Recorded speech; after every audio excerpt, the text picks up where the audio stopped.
I'm Ed, and this is Ōkami. Ōkami is a place to talk, to converse, to exchange, to see what else is out there. Big, small, in between, outside. Honestly, anything goes. Anything that a good talk can lead you to. And that's all we're gonna have here. We're gonna have good talks, we're gonna think about them, talk some more, and see what happens. This time around, we're gonna talk about silence in the space. How do you notice it? What do you do with it? Is there anything you need to do with it? And most importantly, how does it make you feel? Today, we're going to have Mirabel, Drew, and Kat as mediator having this conversation. For the next hour or so, sit back, relax, and just have a think. So, topic, silence in the room.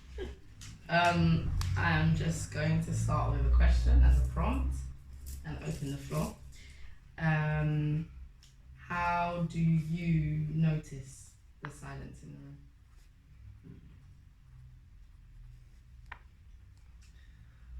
I feel that when it comes to silence in the room, it's one of those weird social awarenesses that people don't always talk about, but everyone's aware of.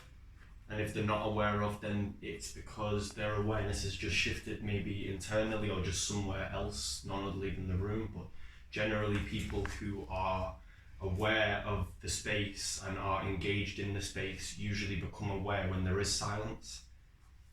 I also feel that if there's a certain group of people in a space, that depending on how close they are, if they're less close, then it's more obvious. Whereas if they're closer as a group, then it becomes less obvious in a certain sense, which is just a general observation / interpretation. Yeah. I guess as well with silence and the question. Remind me of the question. How do you notice it? How do you notice it?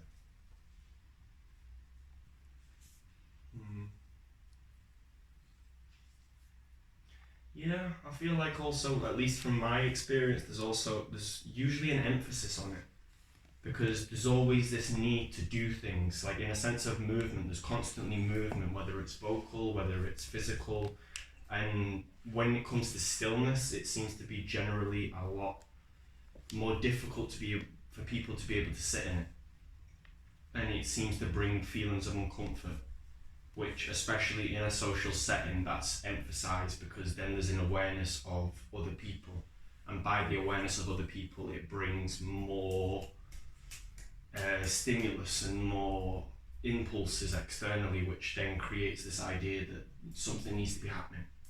There's this constant ongoing thing, and to stop that, it can be quite intense. Do you find it intense? Stillness? Silence? I enjoy that you did the stillness and silence. I think that's interesting. So what was the question again? Because now I was concentrating on what you were saying. How do you notice it? He was saying. I pretty much agree with what Drew is saying, especially when it comes to your relation with the individuals, because it's not that we would speak telepathically, but if you decide to be silent in the room, I would because say myself and you, we have a very close relationship, it wouldn't be strange to me, it wouldn't even upset my being, let's say.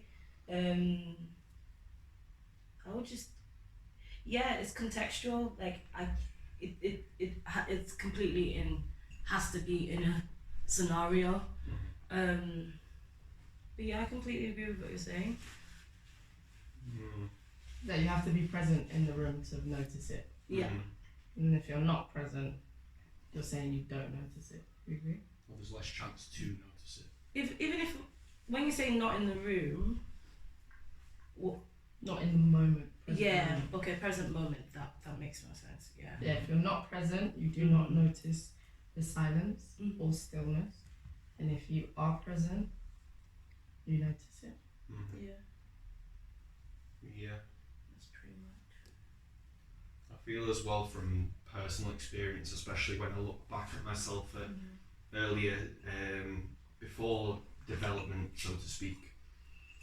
When I look back at how I was, and even in a certain sense, I feel like I could say that I had a sense of awkwardness, and with that awkwardness and with that kind of, on top of that, I had a perception of what others may think. That always would enhance that feeling that there's silence, and it become an exaggerated thing that it's almost then there was more space within me to then think, which then easily transferred into overthinking, which then, or overfeeling, which then became this process that was, yeah, it was sometimes hard to sit in. But I think like what you were saying is very dependent on the context, who you're around, what space it is, how you relate to the people, how you relate to the space, how you are in general in your life where you are, like if something's happened the day before, if something happened a month before, if you've got like a new opportunity which makes you a certain way inside, like your internal world is very much a reflection outside of that. I'm just enjoying listening to you talk, honestly, and your on your gestation is just enough for me. I was like, I agree.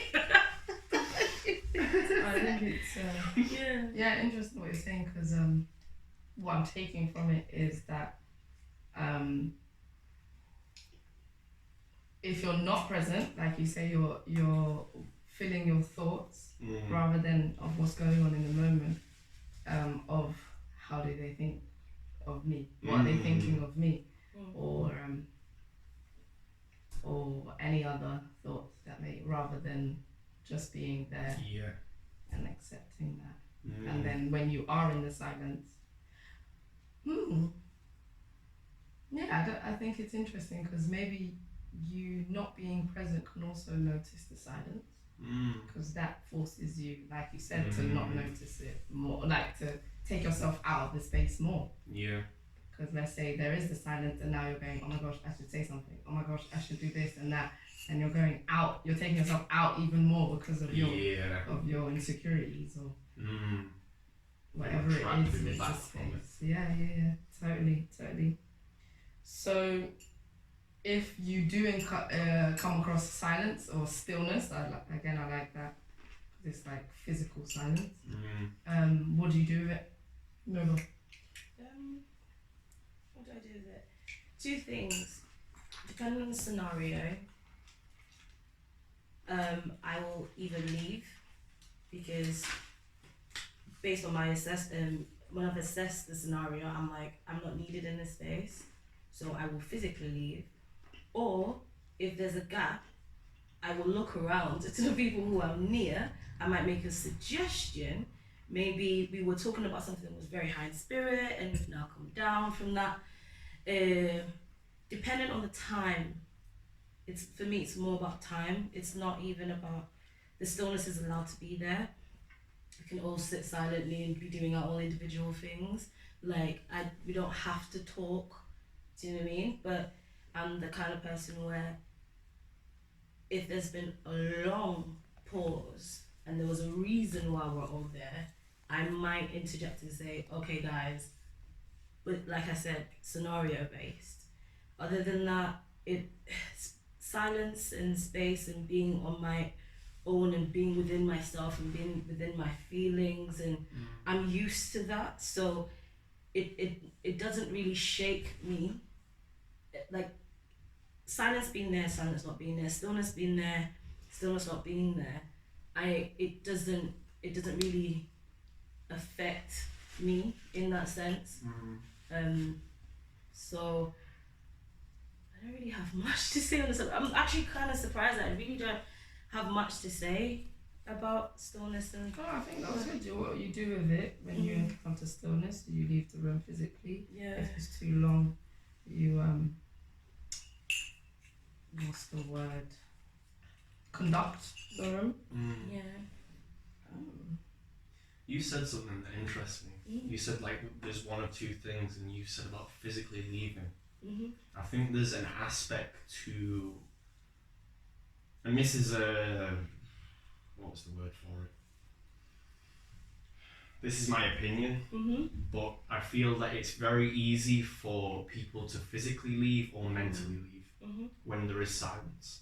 And by mentally leaving, in a sense, it's very easy to be like, oh, go on the phone, or oh, next conversation, or move on to the next thing, even if it's a thought inside or a feeling inside.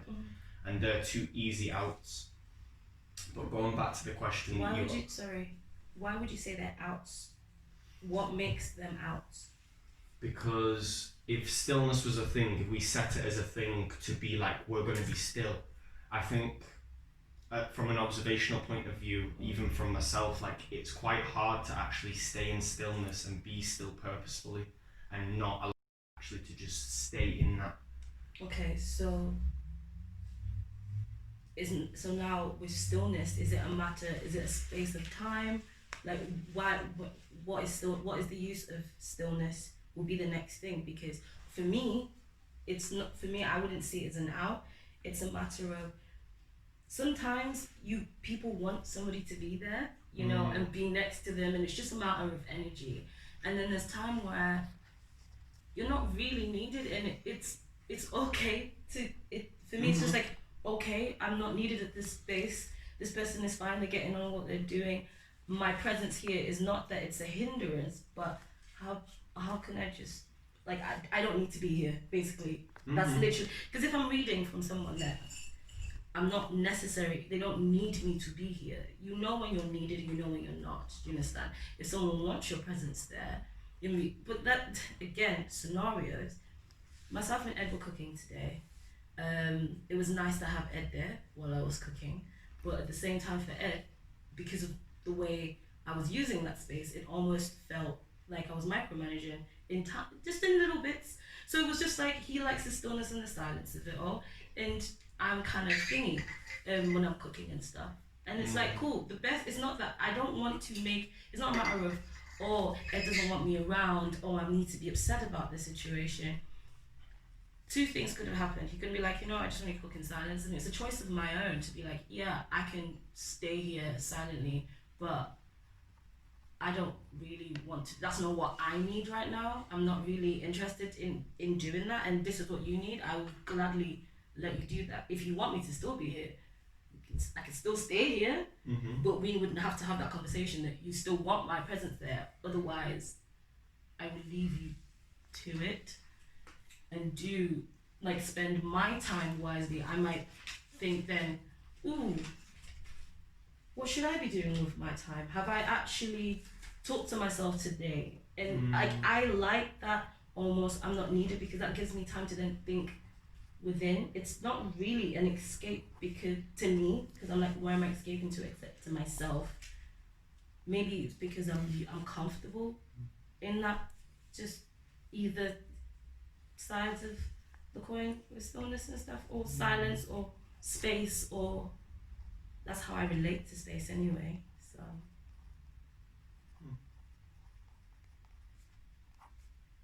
interesting.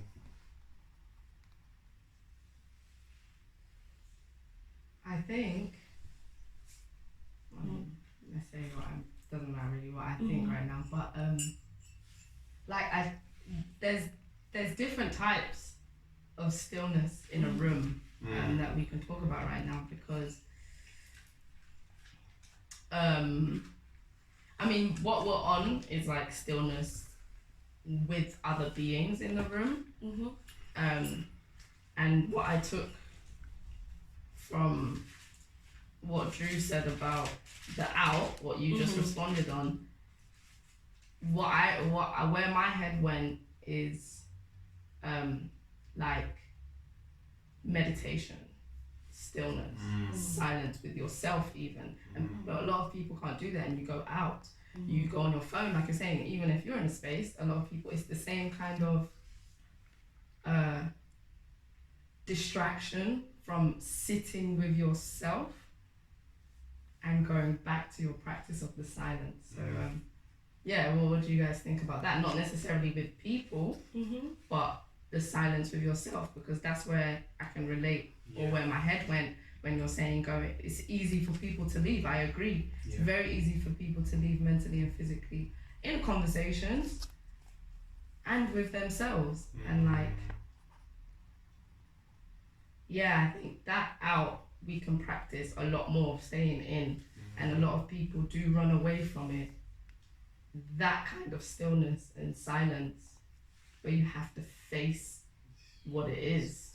So instead of running away from it and trying to get out of that feeling. Yeah. So to put some context into this, because obviously I read that and you read that stillness within yourself.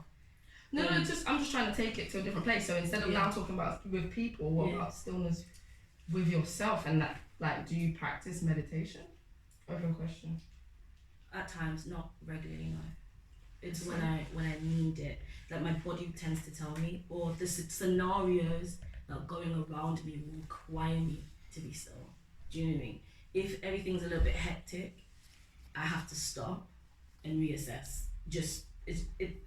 I feel like that's just training from my dad, but he always said, when it gets a bit mad, when everything's a little bit skew with, pause, ask yourself, why are you even doing this thing? Like, why are you even start, like, this particular scenario is a better way of dealing with it, and that's how I practice my stillness.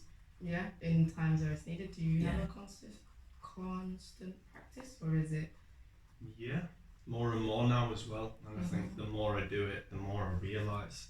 And funnily enough, when I think about it now, the perspective that I was sharing before came from a place of my recent experience, and I found that having had a lot of information come my way externally, like I try to, like, meditation's been there for a while for me, but it's always been a thing that I'm choosing to do it, whereas I've found more now that it's become part of me and part of my daily routine, because I need that space for myself. And it's very easy for, like, I know myself, it's very easy for me to move on from one thing to the next thing to the next thing, whether it's thoughts, next thought, or feelings, or even in situations where I will do tasks and there isn't a pause in between. It's just, I could go from planning a class to dancing to getting a shower to eating, and there's no sense of distinction. And I found the other day that I chose to sit down, and I needed that space because of where I was internally. There was a lot going on, it was quite chaotic. And I found that when I sat down, I consciously sat down and sat still, and found myself, I was waiting and breathing into a space so I could feel myself physically grounded to the floor. But as I was trying to find that space, all I could feel is thoughts, feelings, just being like, you could go to the shop, you could take a walk, you could go to the river, that's probably a better place to meditate. You could go and speak to someone, you could call someone, and there's all these options. And it was as if, as soon as I physically stopped, my mind carried that motion on.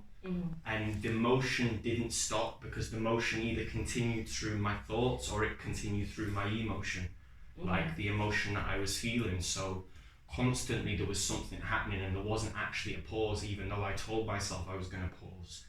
It's like internally my being reacted and was like, but all this energy's going, and it just didn't stop. And it took, from that example that I'm talking about, it took me like 40 minutes just to stop and actually connect and let go of everything that was inside. And even then I could still feel things were happening. And that was a whole point for me where I was like, this is interesting, like, I can't actually stop. It's powerful. Yeah. But the question is, can we actually, truly, that's not, because from what you're saying, I'm just like, can we actually stop? Can we stop? That's what monks dedicate their lives to. So if someone is dedicating their life to, are we trying to, for me, are we trying to understand? I'm just trying to absorb, I'm listening to everything. I'm very analytical. Depends on why you're stopping. Yeah, that was what I was like. Why? I think everyone's practice is different. Why do you stop your why do you slow down in your practice? Why do you have this moment?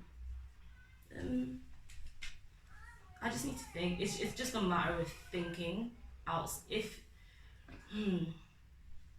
we have our routines that we do every single day, and we get carried away with those routines, and it becomes nature, but we don't tend to notice the additions to those routines. Like, we say we have a set one, but it's all the extra niggly bits that come in between, and we don't actually notice what it does to our bodies and our minds and stuff.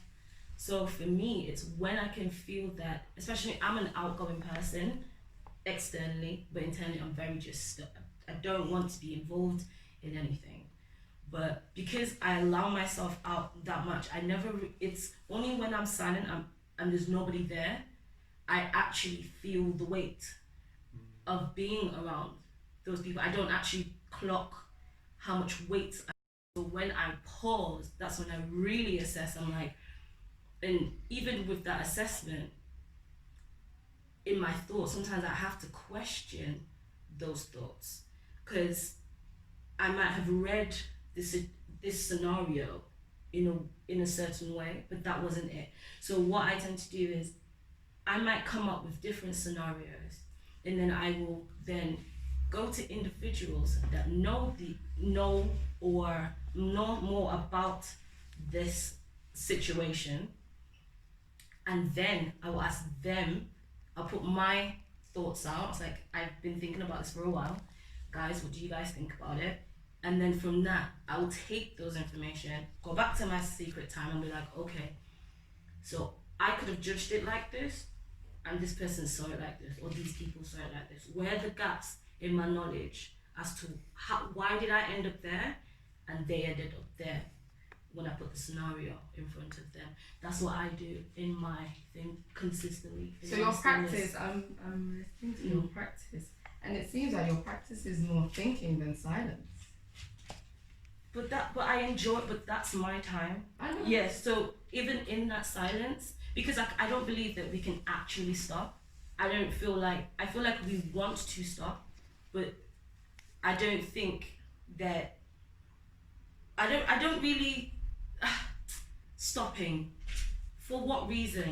Why are you stopping? That would be the first reason. So yeah, this is why would you be stopping? Exactly. What are you stopping? What's you the need silence? Why do you meditate? Well, meditate. Yeah, why do you meditate? Yeah, that's what I'm asking, because meditation is trying to not think. So what your practice is processing, rather than necessarily the silence, internal silence, because you're processing the situation. But how would I understand? Because I feel like they are interlinked, like both of them are necessary, because I can sit here silently and allow my brain to just wander and almost dissipate. But after that, there's the two possibilities.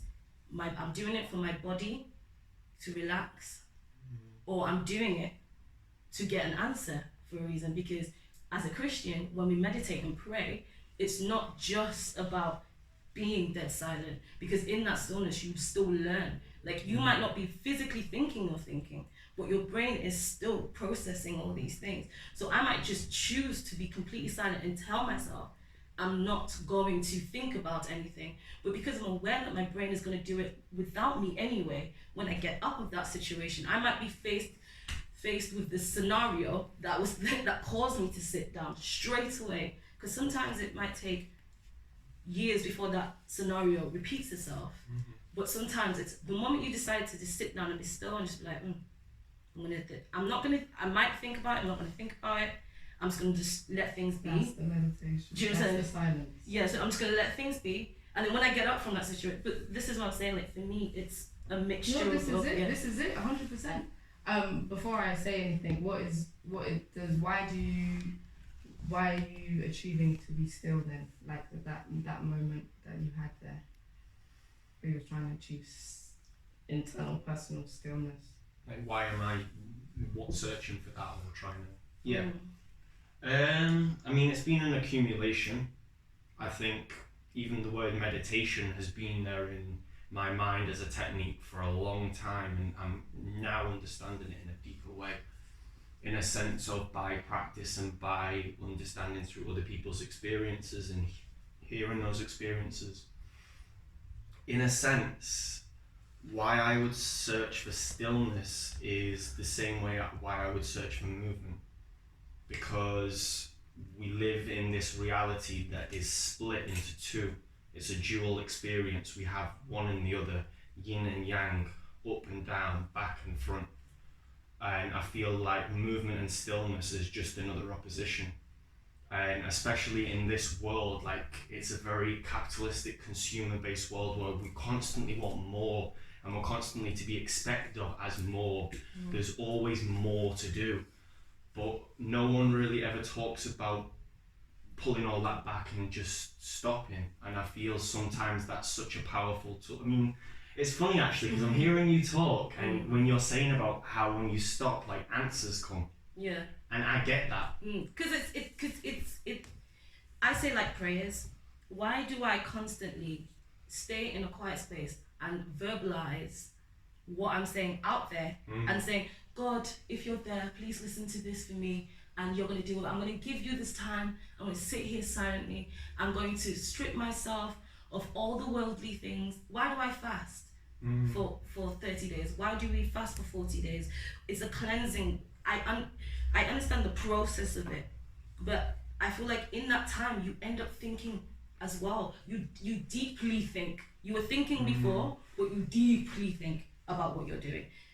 You might not verbalize it, but you're having all of your cogs are spinning, and you're answering and re-answering questions inside your mind. You just so that's why for me it's like stillness. It when you guys are talking about running away, I was like, is it running away? Because you run away into yourself. If I could physically Depends, because what you said, running away to your phone, is going back to, I mean, that conversation is a whole different conversation. But the distractions that we have with our phone, that's the running away. I mean, if you're, like you say, if you leave the room and you go and spend the time with yourself, I guess you're not running away. Yeah. You don't see it as an out, definitely. But I think people do run away. But I feel like introverted people, they run away into themselves when it's too much. Do you understand? So you can perceive someone's silence in stillness as deep thinking, but they might just be running away from having to talk to somebody. Do you know what I mean? I think all that depends on intention. Yeah. What is happening inside, because we can never know what's happening in someone else's internal space. The only person that can ever know that is the person, and then that ties to the inner intention. Like, what is the intention behind it? Because I hear what you're saying, and I think there's so many thoughts. No, that was going to go into the next thing, because is there anything to be done with the silence? And I agree with what you're saying. If you're not religious and you meditate, that's fine. If you pray, it's the same thing, really. And people enter a meditation with questions beforehand. They meditate, they do their practice of trying to silence and find stillness, find silence, coming back, if their brain goes off, coming back to my breath, coming back to the silence, coming back to the calmness in myself.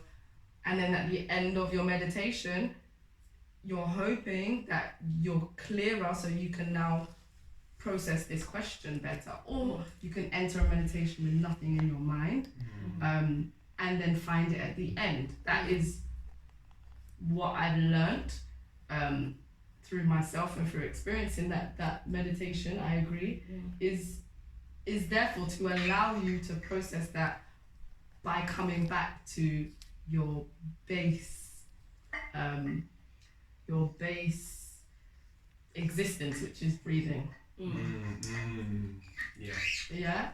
So going off of that, I guess meditation, but not necessarily meditation, but what does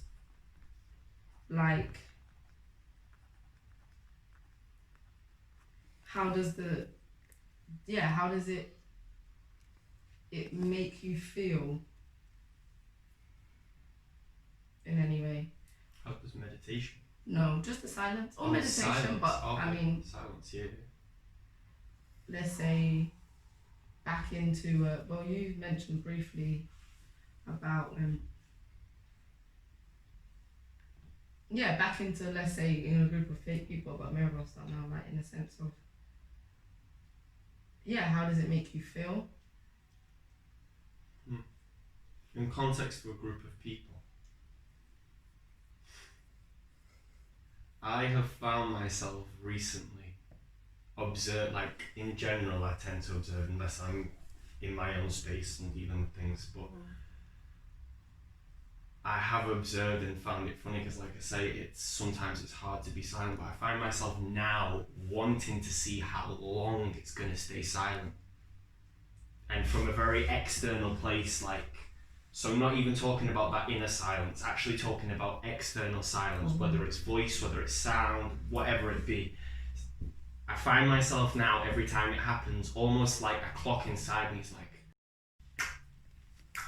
and I'm waiting to see how long it can actually last until something has to happen, because it's like sometimes in that silence a build-up is happening, whether it's inside someone, whether it's outside, like, and you can feel at some point there's a give, and it just breaks back into, for the sake of opposite of silence, noise.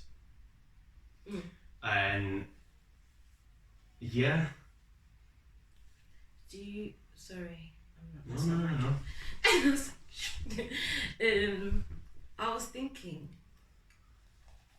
in a social setting, like, where is its place, the silence and the stillness? Because I'm taking it from myself in particular. Unless I'm coming to your house to chill, I expect space for silence. Do you understand? I've come to chill. I've just come to your house whimsically. But if I've come out for a reason, unless there is a reason for that silence, naturally you will want to feel it, because it's like, unless, again, is you're having a conversation and then you've reached the pinnacle and then there's silence. Do you know what I mean? But my question would be, the time that you're waiting for, except for waiting to see when someone's going to break it, what are you doing with that silence while you're waiting? Like, do you get what I mean? Wow. Like, because sometimes when silence happens, I know what you mean. It tends to be more personal than everybody in the room is silent. There might be 2 people, say in a room of 10, there might be 3 people who are silent. Sometimes you might have eye contact with somebody in the room who's silent, and you're like, both of you speak without saying anything. It's like, you can clock that this is silent, right? I can see this is silent. And you both make a verbal agreement to either stay silent or break it. Why? Like, sometimes I want to know why that happens, like, in relations to the weight. The weight, yeah. Like, well, what's the reason behind it? What's the why behind the weight? Because you've noticed it. Do you understand? You've noticed there's a pause, because it's a matter of, are we doing this consciously? Because for me, it's time and place of things. If I'm choosing to be silent, like I said in the beginning, it's either I've come to chill with you, or it's a choice of my own. I want that silence.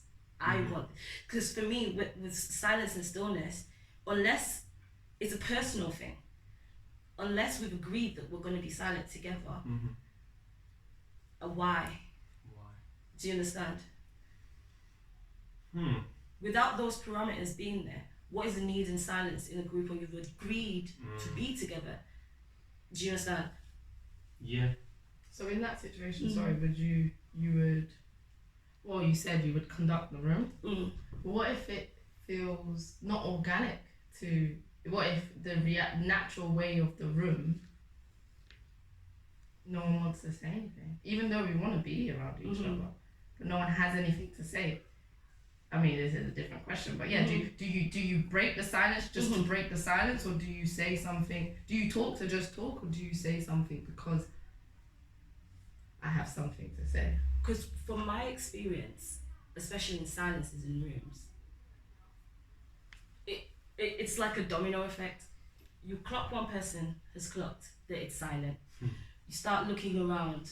It's because it's not like I feel like it's almost like you are now aware and you want something to happen with this space, but you don't want to be the one to break this.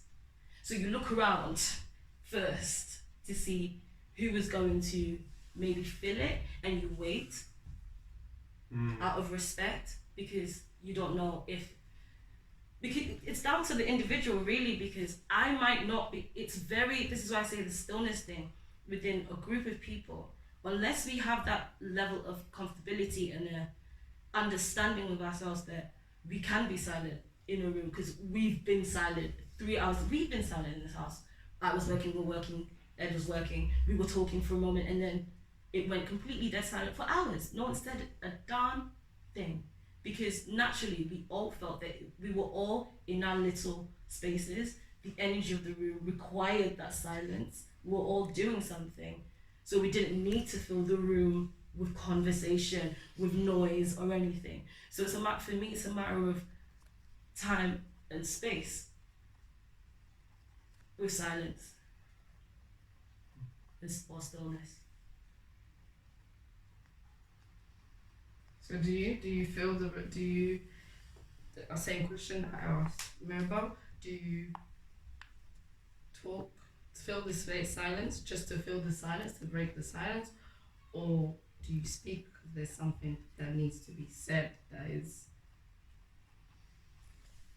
I think, as you've mentioned before, it's like it very heavily depends on context. So I'm not even going to try and give context because there's so many different contexts. But generally speaking, I find that I personally wouldn't try and fill it just for the sake of filling it. I would, like I say, like that tip top. I'm more curious about the experience that happens. So like in an observational view, I'm more curious about what's actually happening, how that's affecting people. Also, even as we're talking, I'm understanding more through how we're speaking, it's already split into what was already a different conversation, but external and internal. Because even in a sense of silence and stillness, there's external silence and stillness, and then there's internal silence and stillness. And yeah, so many thoughts again. To answer the question, I feel like I would more rather tend to observe, and I would only break it if I feel that there's a reason to break it. If that's beneficial to other people, which is my opinion, my perspective. But in a very general level, I tend to more rather observe and see what happens.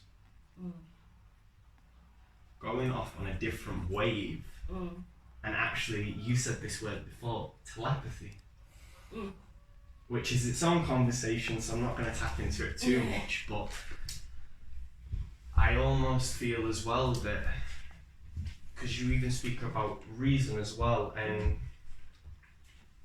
reason is very subjective. It depends on the person, it depends on like what you think, feel, have experienced and have observed. But even in that sense, and again, I'm not going to tap into it too much, I just threw the word out there, but I wonder if a group was to be able to be externally and internally silent and still, what would that do? Because I feel like that's one thing that not a lot of people strive for. I mean, Kat, you mentioned about monks and like how they devote their lives to being still. Not completely, it's not the only thing they go for, but what would actually happen if we as a group decided that we're going to be still, both outside and in, and sit in that and see what that brings? Because I think there's definitely, even how you say, in a sense of religious practice, like how that can bring answers. And I know from personal experience, I also find when I stop, it can bring certain clarity to situations that clarity isn't always there. But yeah, extending on to that question, I wonder if we were able to do that as a group, what is the potential for this stillness in a group environment? Yeah. because that's the question that keeps, because I'm like, stillness is so internal, like it's for you, it's not for, because when you're being still, it's not for anybody else but yourself. What if it could be? Expand. That's what I mean as well, in a sense of this question, because I think we don't try and go for like, it's already such a monumental task for us to try and find it within. And there's religious practices which search for that. There's like, in a sense of meditation also, like meditation can be, and I'm speaking out of my depth here, but No. you could see it in a certain sense, and the similarities between meditation and not prayer, but that kind of concept of searching within.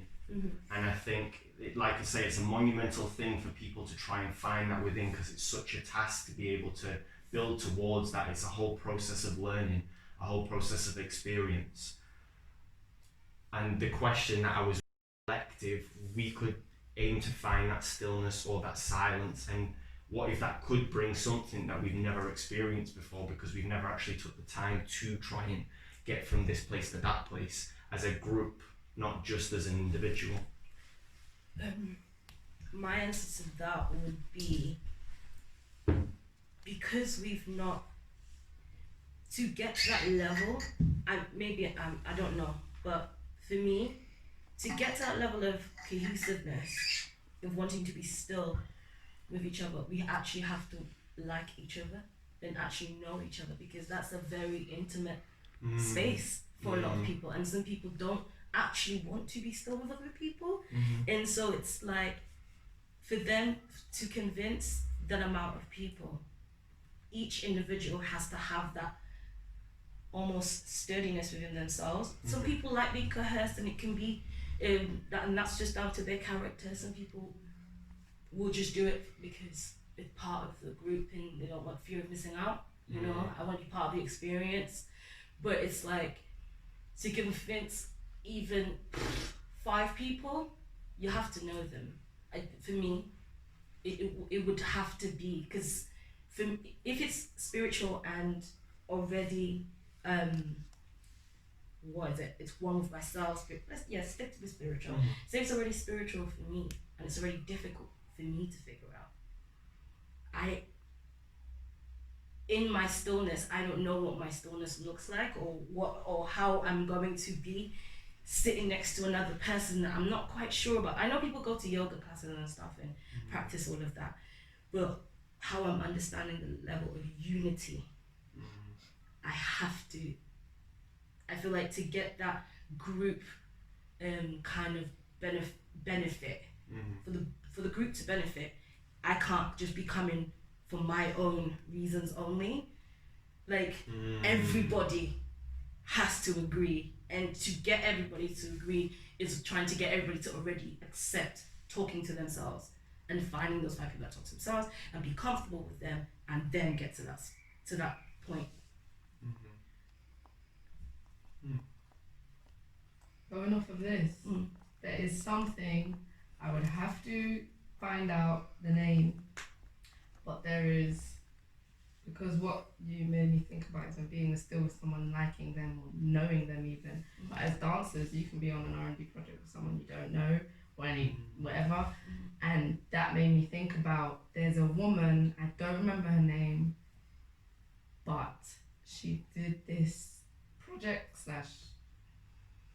exploration where she sits down, and you remember the stair game I did with Drew and Z when I did my project, and she sits down and you two just look at each other, and the project, it's crazy. You watch this and you see people all over wherever they're from, all kinds of people breaking stuff down internally, because you're sitting with somebody you don't know, looking directly inside of them and seeing yourself.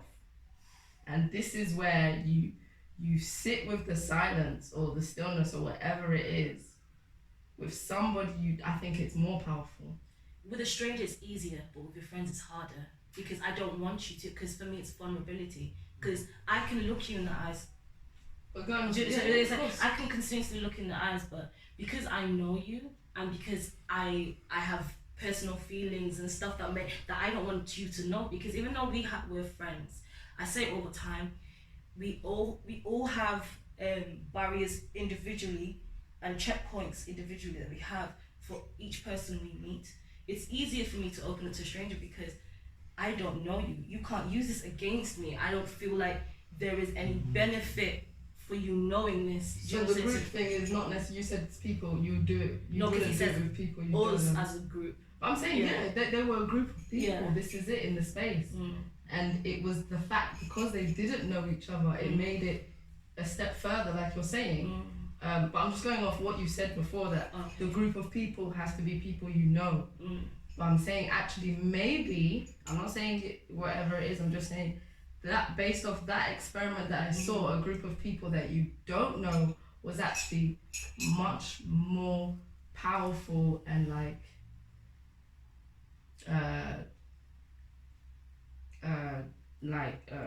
epiphany, like whatever that word is, epiphical, whatever, I don't know, but it was more of that, like, than with a group of people you don't know. But that's another question, you know, like why are we so easily like open with strangers we don't know than the people that we actually are around the most? Or could you sit in silence with strangers you don't know? Yes, sorry, I've done it before, yes. I think it's context. I mean, obviously you spoke about Z and that whole experience, and that's... Well, you know him. Yeah, I know him, so it's a different scene, but then knowing him in a different context as well. Like, I know him, but there's a lot of things I don't know about Z where I'm friends with him, but then the way I know him and the way I know you guys is completely different. So it is like, even the and levels looking in of your eyes is a lot more. Yeah. But just I'm talking about silence. Yeah. I mean, silence with someone you don't know. I've noticed lately as well, and there's the saying that eyes are the gateway into the soul. I've found lately that when I'm in a vulnerable place inside and when I'm dealing with a lot, either emotionally or mentally, it's harder for me to actually look at a person in their eyes, because I feel like that brings forth everything I'm feeling or thinking in a very direct way, which I have to then confront. And then by that bringing that, like you speak about, it's a very vulnerable place to be, because then you're forced to be in front of yourself, similar to what you said. Like, by looking at someone, you're seeing them, but it can also be a mirror to see yourself. I absolutely believe that. It's a strong belief of mine. Like, I've been saying this for ages. I'm like, humans, we always say we don't know the key to life, or we don't know what life is, and this, that, and the other. I'm like, the first thing that we understood as human beings was someone else that looked like us. Do you understand? Because that was the only mirror. We have that. We have those sayings where, that riddle with your name. You don't use your name. I use your name. I call you more than you have to say your own name. So,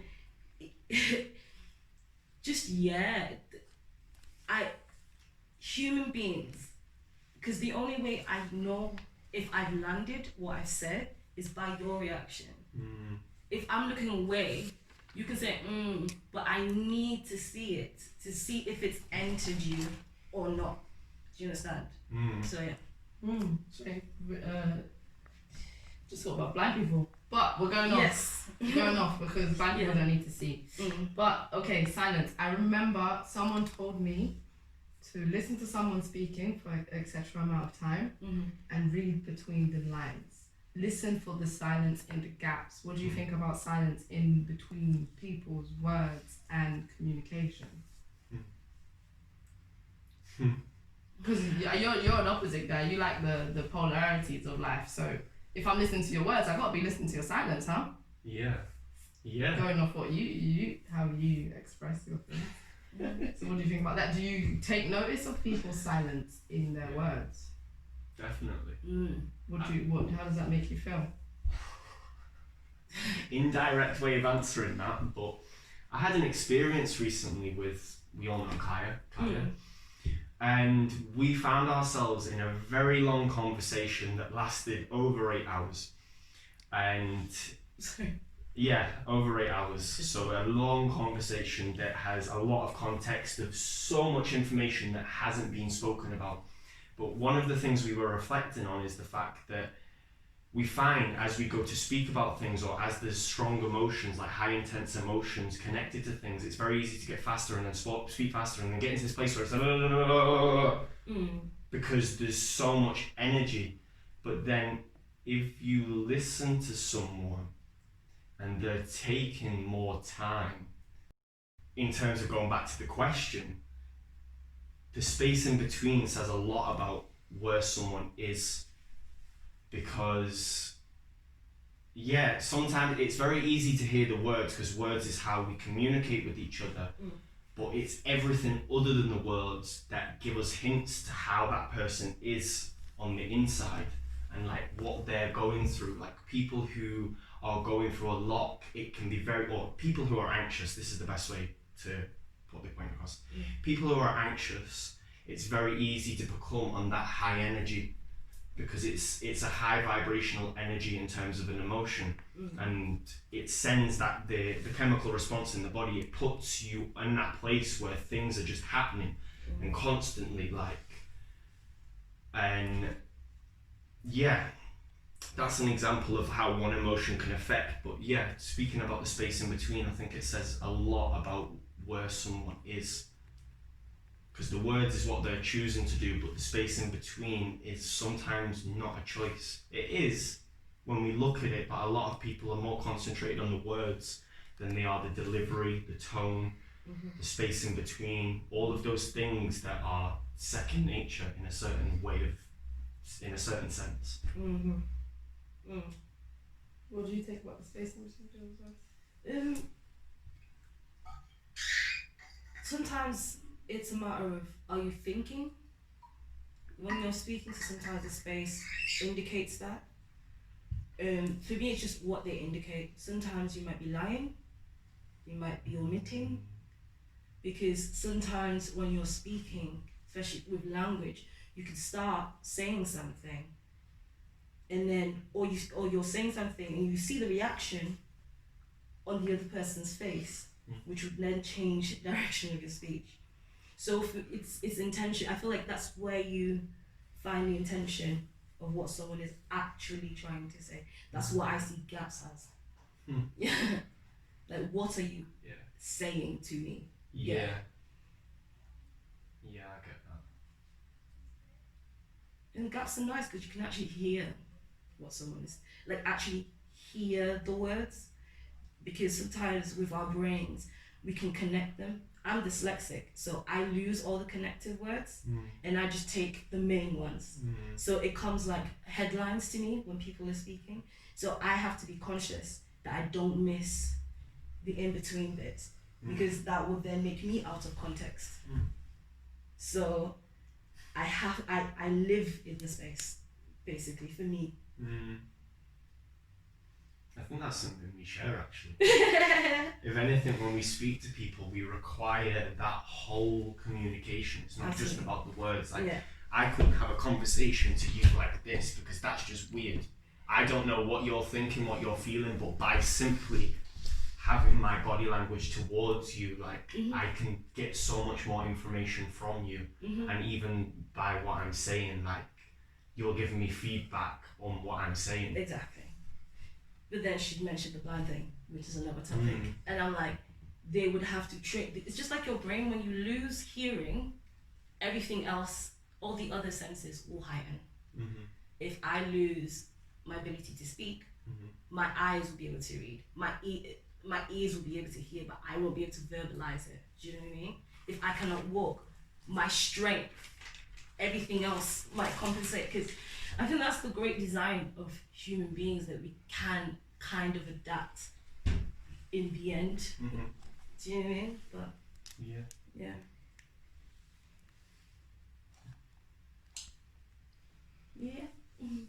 Silence. I think it's very important. I mean, to sum up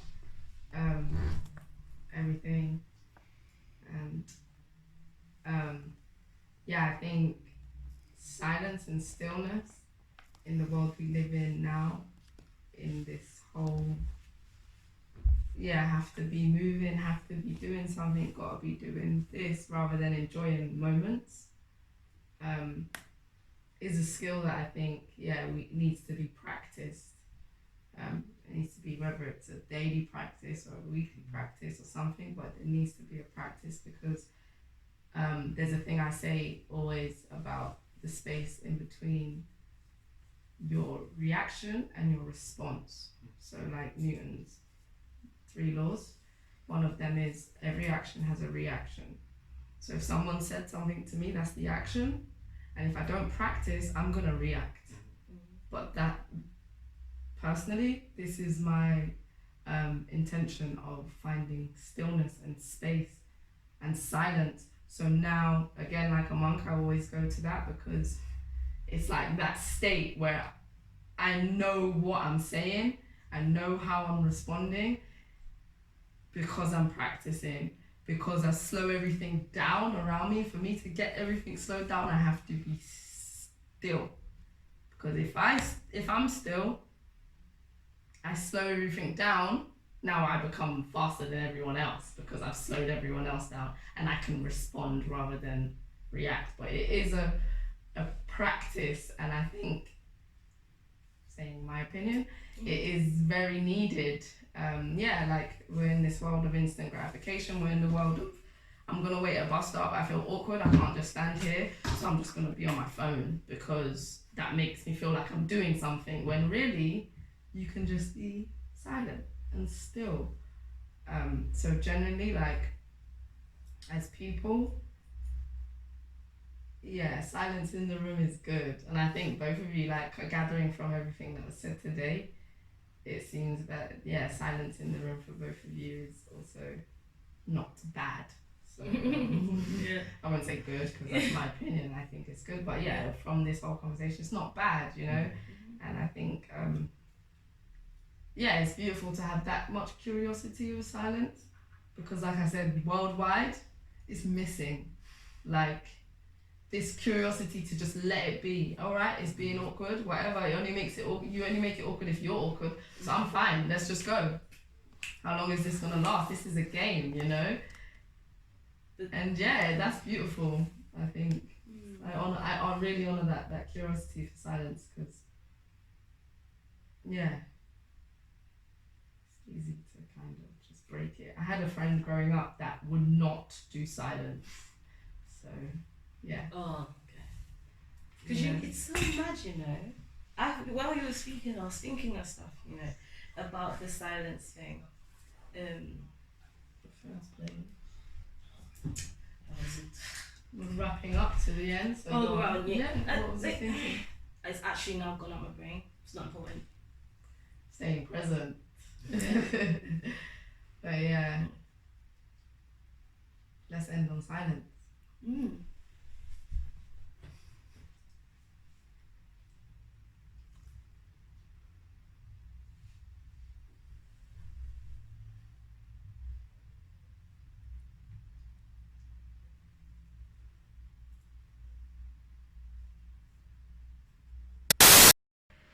So, I hope you enjoyed that, guys. There's definitely more to come. But as mentioned before, Ōkami is here for you. It's just a space for a conversation.